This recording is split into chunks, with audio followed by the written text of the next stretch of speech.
Morning mga idol, mga ka-antrek. Good morning Manong.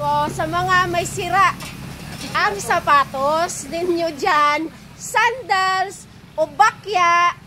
Dito si Manong, siya nananahi ng mga sapatos, chinilas nga mga magaganda at gusto nyo pang ipatahi. Bakya nyo nga mga panahon pa ng hapon at gusto nyo ma-revive palagi.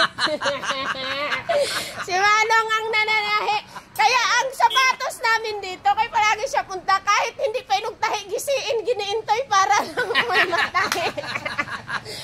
Kasi kakatahi niya lang nakaraan, magtanong na naman siya kung may tahiin, kaya kahit yung hindi na sinusuot, mga pirma na ipatahi na naman namin pa ulit-ulit para may matahi si Manong.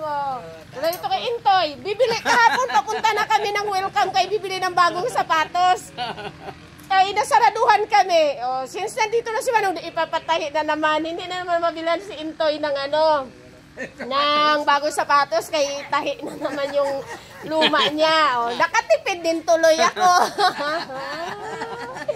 Saan ka bala, Ginong? Pirme, dire ka agi-agi dang? Dire ka lang? O din kagakanto para mabala nila, abangan kanila.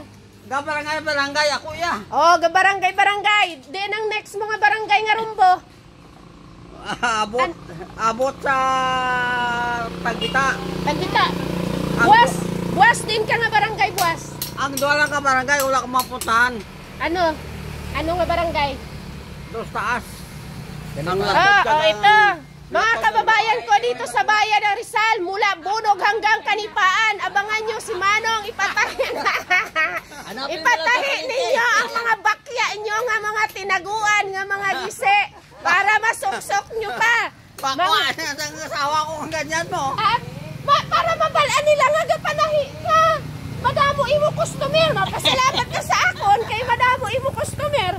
Sa mga sapatos nyo nga mga naggisi-gisi nga hindi na madala sa shoes blue kag may tiban kag rugby, ipatay nyo kay Manong para dugay na maguba. O si Manong ga barangay din ka baga kadto nga mga barangay. Sa Buwas din ka nga barangay, Buwas. Ay.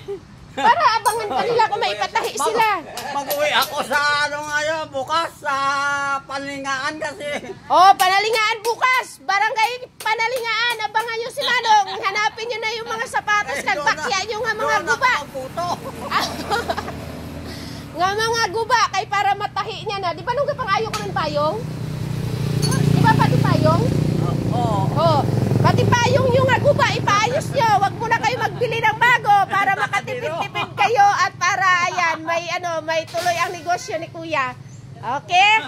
Sige na, abang-abangan nyo dito sa Punta Baha. Lagi yan si Manong gapunta dito. Pagawa nyo yung mga sandals, yung mga pwede pang matahi. Mas matibay yung tahi kaysa sa ipadikit. Okay? Okay, please follow and share. Okay na to.